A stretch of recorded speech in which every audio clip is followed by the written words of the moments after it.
How you doing, saints? Have a good week?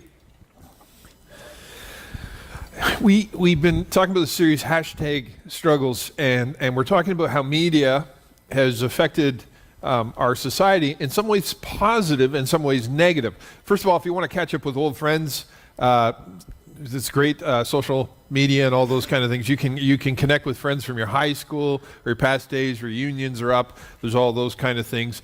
Also, if you want to stay kind of appraised of what people are doing in their lives, many people will document their lives on Facebook or they'll blog or something like that, so you can follow people that way. These are very positive things. Access to information is a very positive part of our lives right now. If you're ever wondering, hey, I wonder what happened to so-and-so, you can look online and you may be able to find them. You can follow them on Twitter or, do whatever you need to do to catch up with someone, and you can reestablish contact very easily. I had a friend in high school, who's a very good friend of mine. I've been looking for him for years. There was three of us who used to hang out. One was Charlie Galunik, the other was Scott Hansen, and the other was me. And we used to hang out. We ran the Christian Fellowship, and I found Charlie. He's now a professor teaching in Paris. And so we established contact in that, but I haven't found Scott yet, and I have a feeling he's on social networking. He's a hard guy to find. Hansen's a very common name and things like that. But if I'm interested in those people, I can look them up, and I've had many people out of the blue email or Facebook or call me. Used to be, you had to look up their old phone number and track that down and look in the phone book, and now it's just so easy to find access to people. And we're talking today about how it affects relationships. How it affects relationships. And so I want to put this verse up behind us. A new command I give to you. Love one another. As I have loved you, so you must love one another. By this, everyone will know that you are my disciples, if you love one another. Jesus gave this new command to his followers. It was something that was a summation, but also an addendum to the law of the Old Testament. It is a distinctive feature in what we understand to be the church. First of all, God said, right back, Moses these two verses, every young Hebrew boy is taught to memorize these. They come with a title. This is the core of the entire Old Testament. You shall love the Lord your God with all your heart and all your strength and all your mind. And so to love God has been an essential part of the monotheistic faith, of the Christian faith, and of the Jewish faith, dating right back to the beginning. So we teach here is that we love God with all our heart, soul, and mind. God is not something you do on the side. He is someone whom you turn your life over to. He wants to talk to me. He wants to interact with me, and that's very powerful. The second thing, maybe the next slide, Quinn. The second one is to love your neighbor as yourself. Jesus affirmed this, to love your neighbor as yourself, and Jesus talked about this also being loving your enemies. When someone asked him, who's my neighbor, what Jesus did is he told them the parable of the Good Samaritan. Samaritans were recognized as enemies in Hebrew culture. And so what Jesus was teaching them, and which was affirmed in the Old Testament, was that God teaches us to love our neighbors. It is really interesting. When you go through the law of Moses and you look through there's all kinds of allowances for outsiders, people who are non-Jewish. Many people think that the law was just for Jewish people, but there was this extension of it right back to the seed of the beginning. When God called Abraham out, he said, I will bless those that bless you, and curse those that curse you, and all the nations of the world will be blessed through you. Right at the beginning, the first Jew, the first one who was called out, Abraham, God said to him, this isn't just going to be for you and your family, but everybody in the world is going to be blessed through this. There's all kinds of addendums in the law where God makes mention, if you have outsiders, or if you have widows or orphans or these type of people, you should take care of them. And when you're plowing your fields, you leave stuff on the outside for them. If you have somebody that wants to join you, these are the steps they go through. In fact, in Jesus' lineage, in the lineage of the kings of Israel, there are some notable outsiders. There's Ruth, who was a Moabitess. There was a lady, when the walls of Jericho came down, she was a prostitute. She came, and it was actually an ancestor of David. And you have all these other people, I think her name was Rahab, and all these other people who were non-Jews who actually took part in the faith and contributed to David, who were actually ancestors of who Jesus was. And so you have this constant awareness. So when Jesus said, love your neighbors yourself, every Jew knew that, although it wasn't actually practiced very well by Jews of that day. now probably recognize a little better. So to Jesus' disciples, love the Lord your God with all your heart, soul, and mind, and love your neighbors yourself, were the summation of the law. But before Jesus died, he said, I'm giving you a new command. This is something I'm adding to. And whenever the love word is attached to a command, every Jew would know this is one of the big ones. Because the two big ones they knew. Every young Jewish boy, that's where you began. Jesus said, I'm giving you a new one. Love each other. This is the love Jesus described that a follower of Christ has for another follower of Christ. And so one of the questions of the Christian faith is how is this different than loving my neighbor? I mean, I've loved my neighbor. I love them sacrificially. I love them in spite of how they treat me. I treat them with respect. I love them. I share Jesus with them. I serve them. I help heal. How is it different?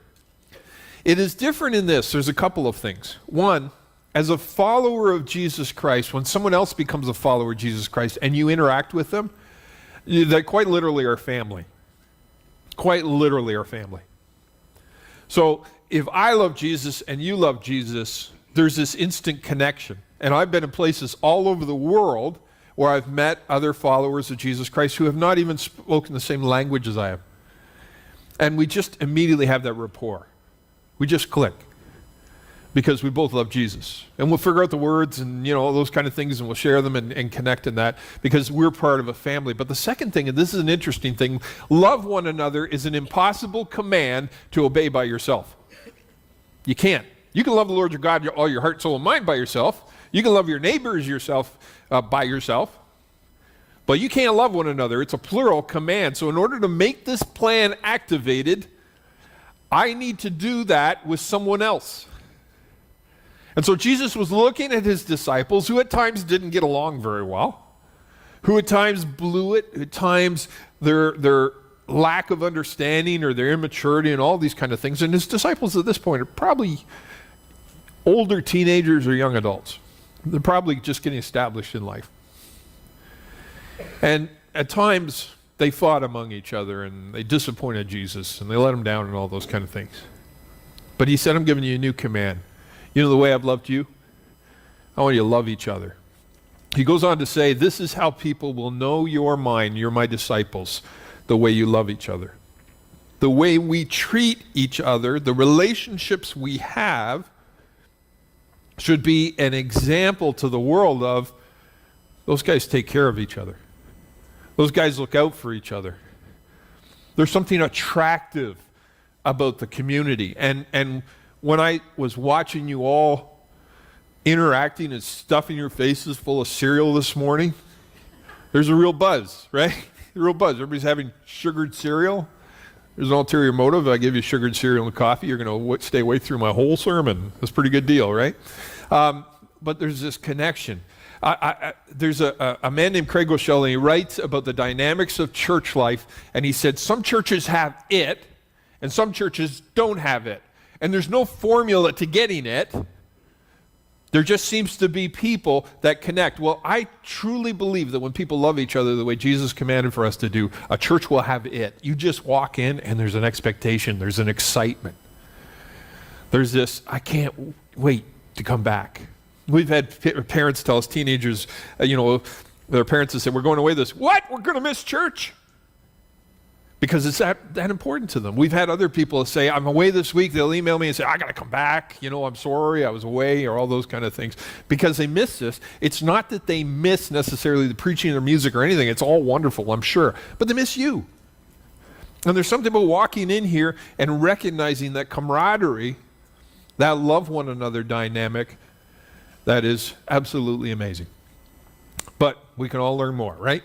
And so that's what today is about. Today is about healthy relationships. As I said, social networking has its positive traits, but it also has its negative traits.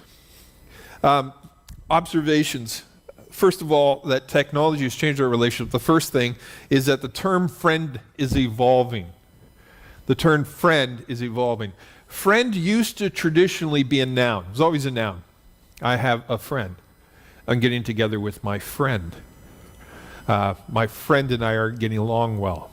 My wife and I are friends. He's my best friend. This is my old friend. This is my new friend. And it always had a noun. Now, friend is actually a verb. It's used as a verb many times in our society. To friend somebody. To unfriend somebody. I have this many friends on Facebook. They may be people that we really never have any face-to-face contact. We just keep in contact through Facebook. And so I will put up information about me. They put up information. We know each other, but there's not a direct communication outside the social media that I have with that person, but I would consider them friends. And so when you get that kind of world, what you end up doing is you term the friend success level by how many followers you have on Twitter or how many friends you have on Facebook. And studies have shown that this kind of has a different kind of level of measuring. It used to be before is what is the depth of friendship with the people I'm close to? See, to be lonely used to be a little rarer. Why? Because many people use social networking for all their communication, but they don't actually have people who they sit down with who they really know and who really know them. They do everything by internet. And this has left us kind of in a lurch. And this is one of the things, really interesting. Most people on Facebook, and they've done statistics, when they're posting and all that, they portray themselves as more positive than they are.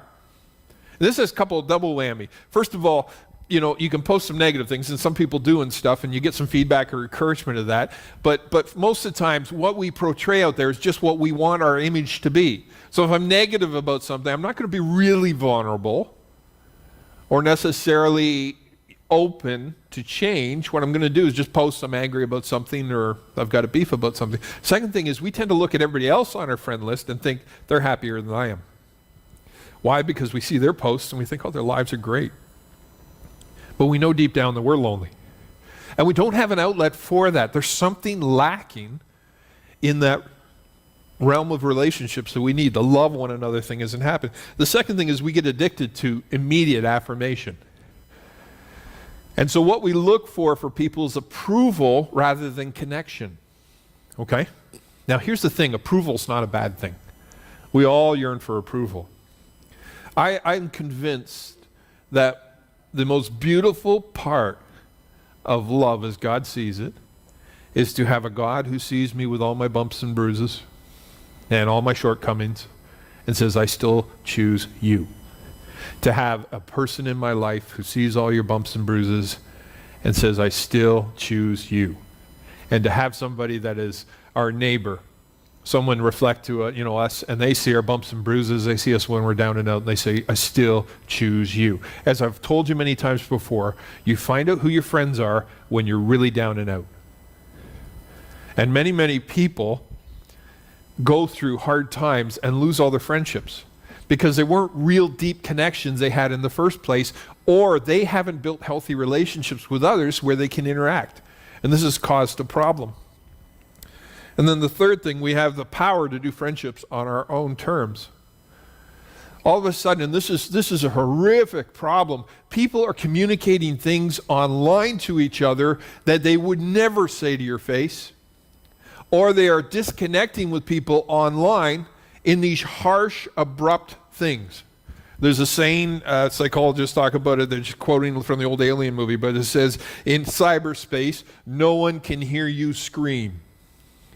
And the truth of the matter is sometimes very hurtful, horrible things happen to people. We see cyberbullying. They're actually writing laws right now trying to catch up to this concept where they have taken people and they humiliate them, or they videotape something they're doing, or they spread lies about them online, and people are quite literally taking their lives because they take all this harshness and they take it to heart because the only reality they have is online. They don't have anyone they can nestle in with who really knows them and loves them, because they don't know how to connect with people.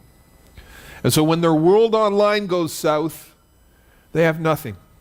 And people have committed suicide, people have gone into deep depression. For the first time ever, and this has happened internationally, Britain was the first one to make us aware of this. They've taken censuses of people. Traditionally, what age group are the most lonely people in society? Does anybody know? Seniors. Why? Their friends are dying. Yeah, they lose their spouse or something like that. They're incredibly lonely, okay?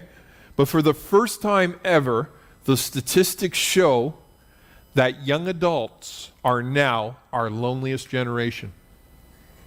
When they take statistics, are you very depressed? Are you lonely now? All of a sudden, the last people we would ever think would be lonely are actually opening up and saying, I'm very lonely, I'm very depressed. And this has been born through, I've talked about this before, but Ryerson College in 2011, 2012 had to double the amount of counseling staff they had on board. The amount of people they medicated for depression at Ryerson University doubled between 2011 and 2013, doubled. And they have 40 full-time staff, 35 to 40 full-time staff who are there just to deal with people's problems. The problem is they have 35,000 students and they can't keep up with it. So many kids are coming in and saying, I'm lonely, I'm despondent, I'm not connected to anybody, I'm a victim of crime, I'm all these kind of things, and we don't know what to do with it because we don't know how to connect and they don't know how to talk to each other.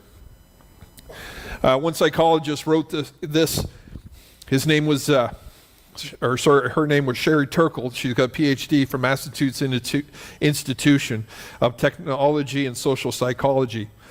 We're losing our sense of the human voice and what it means, the inflections, the hesitations, and the proof that someone isn't just giving you stock answers, says Turkle, whose book Alone Together in 2011 is based on 15 years of research and observation of children and adults interacting with technology. That's a radical thing to do to our relationships. And right now, many people are observing in our young people a high level of unemployment because the kids don't know how to talk to people. They don't know how to sell themselves. They don't know how to look somebody in the eye and say hi. A high level of aggression, all kinds of anger which is being brought out because they don't know how to process intense emotions with other people. And then poor mental health, depression, anxiety, all these things are really high, very, very high. So there is a negative aspect to our social networking. And I'm not saying don't social network. It's a positive thing. It can be.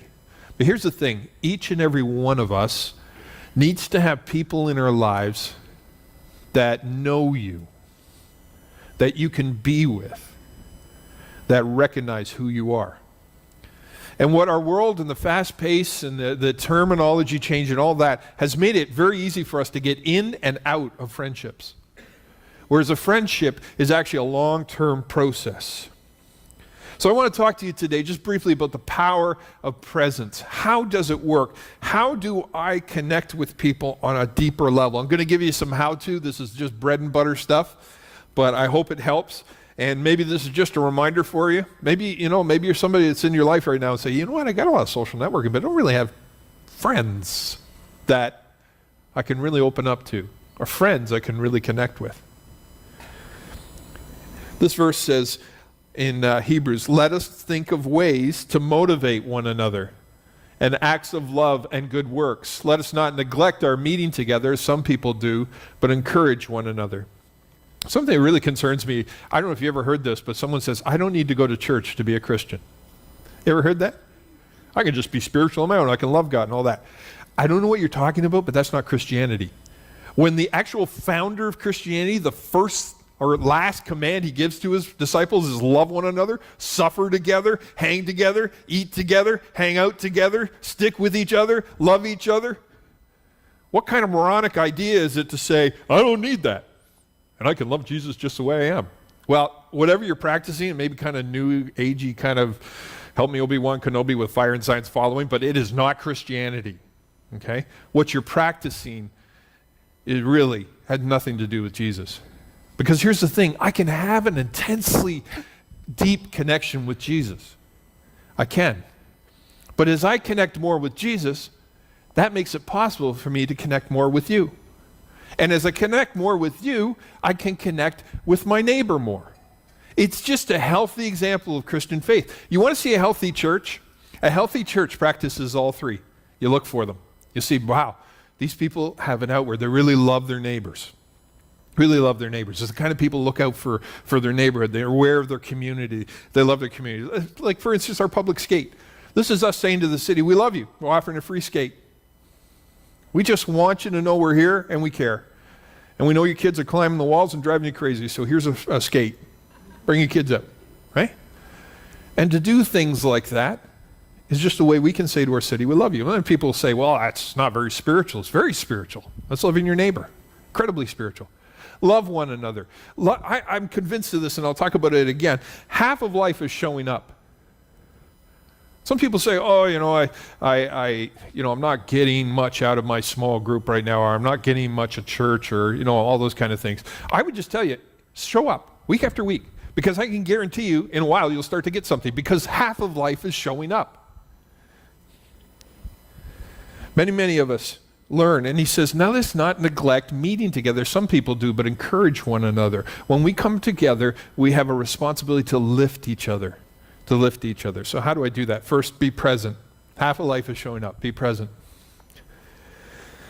Romans, Paul writes, don't just pretend to love others, really love them. Love each other with genuine affection and take delight in honoring each other. When God's people are in need, be ready to help them. To be present. Present is showing up. As I said, half of life is showing up. You find out who your friends are by who shows up. You find out what kind of person you are by how willing you are to show up. Many people run from their problems. They go into escapism. They don't know how to confront. Most of us don't know how to have a good argument. You think of that? When's the last time you had a great argument? Most of us view arguments as a sign of weakness. Yet there are verses in the Bible that says, as iron sharpens iron, so one man sharpens another. Does that sound like cuddly stuff? Not at all. But sometimes guys get together and they debate and they talk and they reason through things, and it's not a demeaning way, although guys really like demeaning each other. It's kind of fun, actually, but we don't demean each other in a harsh way. What we're trying to do is we build each other up. I have a small group I'm part of, a men's group, and I love those guys. I really do. And they're a sick bunch, but we get together and sometimes, it gets a little heated, or sometimes different perspectives come out. And you know what? We all love Jesus. We all love each other. There's a lot of respect around that table. But I always walk away with 2, 3, 4 things from that group that go, wow, I did not know that. And that's an incredibly growing experience for me. Don't pretend to love people. Really love them. Love each other with genuine affection. When you see someone, look them in the eye, smile, grab their hand. If it's appropriate, put a hand on their shoulder or give them a hug. Look for ways to affirm each other. Let church and let your followers of Christ and let you be the type of people that when people are around, they lift up. They lift up. I still to this day do not know this man's name, but there was a teenager when I was a kid. I used to walk to school. He called me buddy. I don't know his name, but this man, or a teenager, I convinced he is an angel. He used to see me, say, hey, buddy, how's it going? He had this big smile. How's it going? Yeah, I'm going to school, and I'd tell him what my day was, what I was having for lunch or whatever. Oh, that's great, buddy.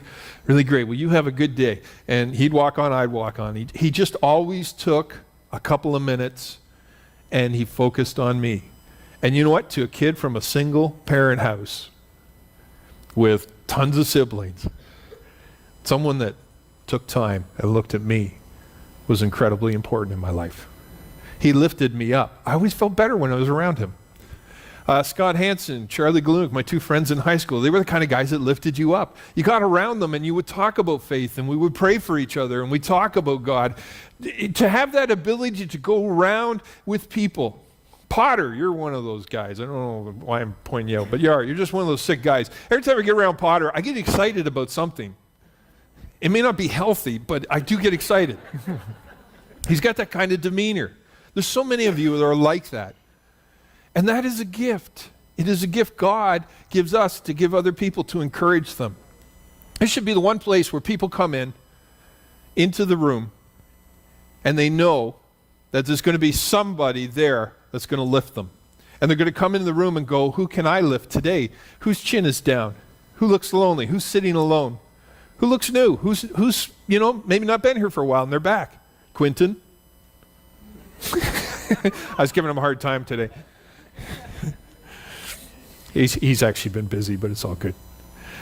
Who is there that I can lift up? Encourage one another, the teaching is. So be present. I'm just going to write this on the board because it freaks the guys out. We have a meeting with our leadership today, and every time I get the whiteboard out, they get nervous because they don't like my drawings. My drawing makes men gasp, women scream, and dogs bark. It really is. It's an incredible thing to see, and it keeps them in line, gives them the fear. Second thing is to be engaged. Be engaged. Continue to show deep love for each other, Peter writes. Most important of all, continue to show deep love for each other. What does deep love look like? Deep love is when we understand each other's weirdness and we still really love each other. We understand each other's weirdness and we still really love each other. Okay? My wife was telling me yesterday that she was having a dream. She's having a dream that there was this big cat. It was eating potato chips out of a bowl. And she was shooing it away. Did you like the cat thing on the break too? I thought you'd like that. People tormenting cats. And every time she got near this cat, it was growling and hissing. It was growling and hissing.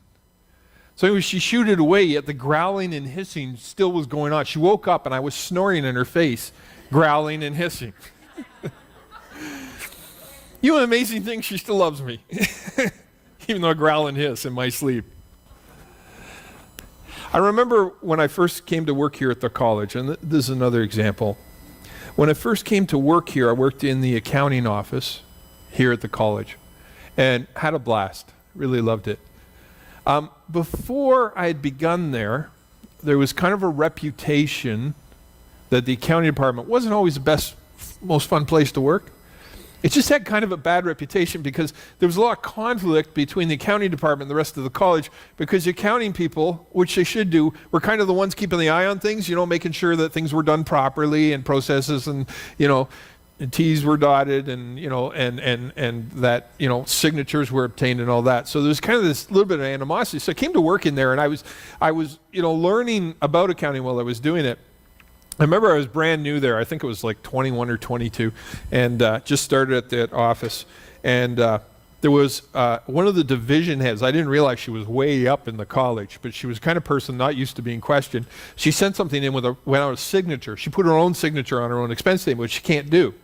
She needed another signature. She needed somebody else on there. And I had no idea who she would need to get. But I think in this case, it would have been the VP or the principal of the school or president of the school.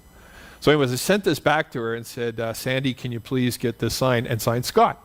I was brand new in the office.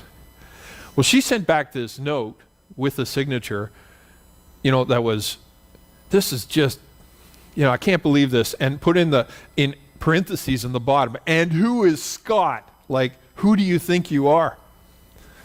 I had a weak moment. You know how some people have those little voices that tell you not to do something and you go do it anyways? I didn't hear the little voice, okay? I just went ahead and did it. I went over to the photocopier in the accounting area, put my face down on it, photocopied it. It looked like the Shroud of Turin. And I wrote, Sandy, this is me. And in her office, mailed it to her. Little did I know she was senior management. So a few days later, at a senior management meeting, a very irate person was talking about how the county department had just overstepped their bounds and everything. And she said, and this is what I'm getting. She held up the picture. Now, at this moment, my career in accounting could have been instantly taken away. But fortunately, thankfully, everybody else in the room broke up laughing. And she and I became really good friends and are friends to this day. You see, it's stories like that, it's things like that that help us connect with each other. Do you know, the minister in the church I grew up with may not have been comfortable sharing a story like that. Not because he was so stuck up or anything, but in those days, that kind of connection between ministers and parishioners was not encouraged. We were taught to be a certain way. And you know what? One thing I love about this church and I love about you is I can be weird and myself, and I can still love Jesus because I do. And you can too. So when we love each other deeply, we love each other in the funny places and then in the broken places. The broken places. Sometimes some of us are grumpy. Sometimes some of us have a bit of a critical spirit. And they just nitpick and we're finding negative things about other people. You know what? There's a verse that says, do not be overcome by evil, but overcome evil with good. Just love them anyways. Just encourage them and affirm them when they're going through that, because everybody has bad days. Some people come in here and they're feeling undervalued. Maybe they've been fired. Maybe they've been belittled at work. Maybe they have a horrific situation at school. Maybe the midterms are just wearing them down. And they need an attaboy or an attagirl, or they need someone to come alongside them and love them deeply. We love each other in the broken places. One of the most amazing statistics when we started the church in the early days is that at one point, as far as adults go, we had 75% of the adults in our church had been divorced or remarried. And I asked them, what are you all doing here? And for a lot of them, they said, we just feel like that's not a factor here. We just feel like we're loved in spite of that. And that deep connection existed between them. So we love each other in the broken places. And then we love each other too much to leave each other as we are. Encouragement means lifting other people, so it means at times we challenge each other as iron sharpens iron. This doesn't mean we have a spirit of conflict or a spirit of I'm going to make people better. Jesus was very, very open and honest about when you're trying to improve somebody else's life, watch out. Because as soon as you become arrogant enough to think you can improve everybody else's life, you've got a big problem. It's a God-sized problem. Because at the cross, all the ground's level. We're all have our messed up thing. But we do have a responsibility when we see a brother or sister who is participating in destructive behavior to come alongside them and say, hey, can I help you? What's going on? Tell me your story. See through the justifications and love that person and say, look, this is not a healthy way to practice this. Let me help you with this. And I know this is shark-infested territory, but this is what is lacking. Why so many of us are feeling so lonely is we don't have anybody that loves us or knows us deeply enough to come into our lives and say, this needs to change. Because we have created these barriers around ourselves to protect ourselves, but instead what we feel like is we have a shell and nobody truly knows us. The walk of the cross is one of authenticity, depth. It is being present, it is being connected, it's being engaged. This is what Jesus is asking us to do. So today maybe you're hearing this message and you're going, yeah, I social network a lot, but I don't have a lot of really distinct friends. My encouragement to you was, first, be a friend. Find another follower of Jesus Christ and say, hey, let's have coffee. It may take 2 or 3 people that you connect with. I asked this question of you. If you missed 3 Sundays in a row, is there anybody here who would notice you're missing? If there isn't, probably chances are you could make a few new friends here. I encourage you to do that. I ask you, if you weren't here for 3 or 4 weeks, is there anybody here who would notice you're missing? Because in the body of Christ, we should be aware of each other. And it's not that we're like the attendance police with each other, but that where we recognize that people need each other and that somebody is looking for us when we come.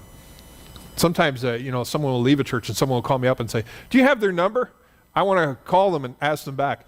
I've learned long ago not to give out that number. Because if you don't know them well enough that you know their telephone number, probably you don't know them well enough to bring them back to church.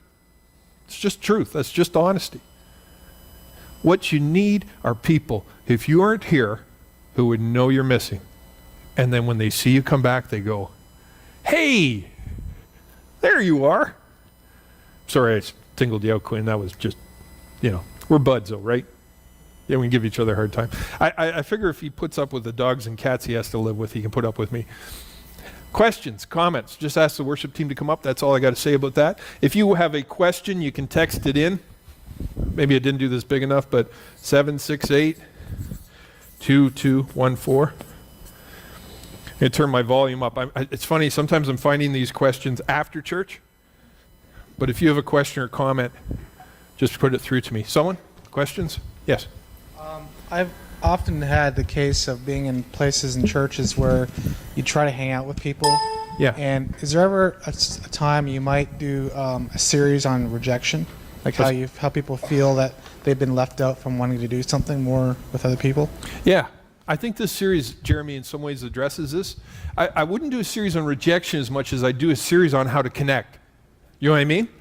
Like with Jesus, we're looking at the positive side. You know, I always find in some churches what they do is they try and beat us up. God is good. You're not. Stop it. You ever heard that sermon? God is good. You're not. Stop it. Right? I've heard a lot of those sermons. And you know what? I make a lot of noise and repent and everything, but I have no clue what he's taught, how to do what he's doing. Okay? What we try to do is we try to show healthy ways of dealing with it. It's not that we don't deal with sin and broken relationship and all those kind of things. We deal with them. They have to be addressed. But what we do is we recognize that Jesus is bigger than all of it. And so we're heading towards him in everything. So I'm talking about connecting today. Today very much is about rejection. Because many of us feel rejected when in reality we don't know how to connect with other people. Someone else. I'm going to ask the basket people to make their way around. While we're doing that, there's outies and innies. Outies are ones you take stuff out of. The innies are ones you put stuff in. If you're our guest here today, there's a little card in there. Instead of giving an offering, what we'd love to do is put you on our email list. We don't send tons of them out. Just normally once a week you get an update on some of the things that are happening in the church and some of the events. So we encourage you. Part of being present is going, okay, I'll come on Sunday. What's the next thing I can do? Can I join a small group? Can I go on the men's thing? Can I help out with the skate? This is where relationship happens, when we're shoulder to shoulder and face to face. Anybody else? Questions or comments? Gracie? When the topic of cats came up, Yeah. it suddenly came into my mind about the cats that are feral cats in Jerusalem. Like, we spend quite a long time in Jerusalem, Jeremy and I. Yeah. And there's like people who put out little dishes all over Jerusalem for cats that are wild, and they feed them. Like, they're just a very caring society. They also have little, places in many blocks all over the city where people hang bags, and then they put extra food in there, and anybody who's hungry can help themselves. Oh, that's cool. And there's the same thing with clothing. Like, if you don't have, you can go to one of these bins all over the city and take out whatever you need. So it's kind of like, and you get the feeling there that everybody cares about everybody. It's like a family. That's cool. And the children, they're all safe to ride on the buses. Like, they go everywhere, and people will give their seats to older people. It's interesting how they have this whole different. You know, when I was in Honduras, they do the same thing with dogs. They have wild dogs that run all over the place. And the reason they do it is to keep the rat population down, right? So sometimes when you have a lot of cats in the neighborhood, it's preventative as well as, social. But you're right, it is good that people take care of that. Somebody else. Brad, you got anything brilliant to say? No? Not today? You're always so good with these things. Okay, Tony, up here. Sorry to put you on the spot, buddy. I actually saw this on Facebook, which is kind of funny, because they were talking about how when you write something, anything that's written, the punctuation that you use is what communicates the intent behind the message. Yes. So how you want it to be received is punctuation, and how when we are face to face with people, the nonverbal part of our communication is the punctuation. Yes. Okay. So then we take that and say, okay, now we're writing things in very short form on Twitter, texting, Facebook, whatever, and we've lost the punctuation. So the idea of being able to connect with people online is only half of what you're actually getting, because you're not getting the intent, you're not getting the feeling, you're not getting the real message. Yes. And so, we miss out on a whole lot. So there's friends of mine that think that they're connecting with a whole lot of people online all the time, but it's not the same level of connection, because you don't have that punctuation piece that's connecting the meaning and the intent behind it. Absolutely. And what ends up happening is if you have low self-esteem, you see that printing, you tend to take it in a negative. Never have an argument by email. Never. It's a policy I have. Never have an argument by email. Never have a dispute by Facebook. Get face to face. Why? Because it is healthy for you to learn the nuances and the differences and the inflections and the body language of other people. It may make you very uncomfortable, but it's supposed to make you uncomfortable for a reason. Part of how we learn to love people is be around. Every couple I'm doing premarital for, their first lesson is this: God made you different, and that's actually a good thing. God made you different, that's a good thing. A lot of times when they're in that engagement, doe-eyed couple, Bambi look thing going on there, they don't see each other's faults. But it tends to be they get married and, a few months in, some of the tarnish starts to work off, and then they realize this person's very different than me. And not only are they different, they're kind of annoying. Not only annoying, man, they're just bad. And so what do you do at that point? And I teach them. I say, lesson number one, God made you different. It's a good thing. So if you're ready to throttle them, just mumble this to yourself. God made us different. That's a good thing. Because you don't learn to love people just by being around people that you really get along with. You learn to love people by being around some people that maybe grate you a little. That's a healthy thing. And a marriage is a really good proving ground for dealing with conflict. Because God made you different, that's a good thing. God made us different, and that's a good thing. There may be people in this room that really annoy you, but you know what? You got to love them because you're going to spend eternity with them. You may as well try to start now. Right? Anybody else? Yes, Dougie.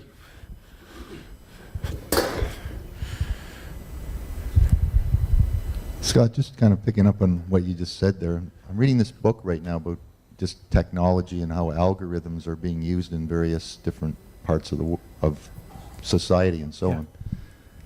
And just in picking up on how technology is maybe robbing us of our ability to learn to communicate well with people that have different communication styles. Yes. When you phone a call center now, they'll tell you, okay, your call is being recorded. It's actually being listened to by a bot that is actually able to read very quickly what your communication style is. Yes. And then it connects you to a customer service representative who actually has the same communication style that you do. Interesting. So that you will actually relate much better to that person and they'll solve your problem in a way that there won't be a lot of conflict. Yeah.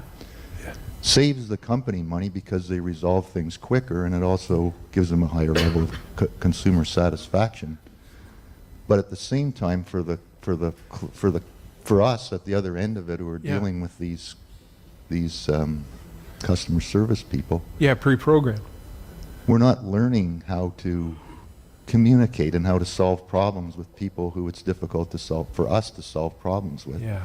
Then we go back maybe into our family or into our friendship group where we don't have the same communication style with somebody. Yeah. And we just don't have the skills. Yeah. Yeah. So you couple that with more of our communication being online. Yeah. Yeah.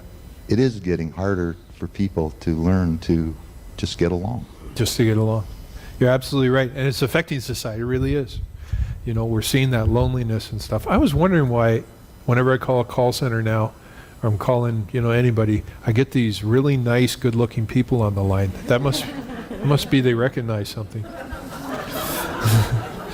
There's some talk it over questions that are, have come out. How have you noticed technology changing or impacting your relationships? Which relationships need more of your presence and engagement? And what specific change are you going to make to break technology's negative influence to your most important relationships? Here's your homework, okay? I'm going to give you homework and then we'll sing a song and close, all right? Having a conversation is a lot like playing catch with a tennis ball, all right? I teach my staff this. When you have a conversation with someone, it's like playing catch. So you throw the ball to them, hey, how are you? And they'll say, I'm fine, how are you? They've thrown the ball back. If they just say, I'm fine. You ever notice like you're in a store and they'll come up to you and they'll say, hey, how are you? Because they want to sell you something. You go, fine, just looking. What you've done is drop the ball, okay? And you have not recognized that person as a person. It's actually rude, okay? Just saying. They're people too. So when you come up to somebody, I've always tried to make establish when I'm buying anything or I'm shopping anywhere or whatever, I try to connect to the people, okay? So I'm fine, how are you? And I'm really good. Have you noticed the weather is getting warmer? Well, actually I did, man. It was so cold. I've been freezing to death. I can't believe it was last week. Yeah, I remember, toss it back. I remember, a couple of years ago we went through a stint like this and it seemed to go on forever, but then just all of a sudden we got instant spring. I know. And what you do is you're playing catch. Now, a couple things about playing catch. One is when you're throwing the ball, try to keep it positive. Try to keep it positive. You know, sometimes people start playing catch saying, you heard so-and-so? Yeah, they did this. I can't believe that. I heard this. Oh, yeah, and I heard that. And you leave them feeling this small. Why? Because you have downgraded somebody else to make yourself feel better. That's not encouragement. Someone will say, hey, you heard so-and-so? Yeah, but you know what? Maybe there's another story to it or whatever kind of thing, and steer the direction positively. Find someone today that you have a conversation with, or this week, where you play catch, and see how long you can keep it going. Okay? Now, you have to take some hints. Some people say, you know, I got to go to work or, you know, something like that. Okay? But look for people that you can play catch with and see how positive you can keep that conversation. Don't drop the ball. If they drop the ball, that's fine. You just move on. But don't you drop the ball. Read the signs to see when they're disengaging and then allow them to go. But on your part, look people in the eye, talk to them, do all these things. Find someone you can press in closer to this week. Who you can have a genuine connection with. Now again, I'll remind you, keep it appropriate. Okay, I'm not asking you to hit on other people. Okay, all right? You want to do that, do it on your own time. Okay? We're talking about showing people Jesus. So find somebody that, you know, you're not attracted to. Okay? Or you don't want to be attracted to you. Okay? You're all very ruddy, good-looking people, but, you know, keep it platonic, okay? And the second thing is just look for ways to connect at work, where you go shopping, where you get your gas, all those kind of things. Because everything you're talking about, every place you go, there's people. And people matter to God. He died for them. He loves them as he did you.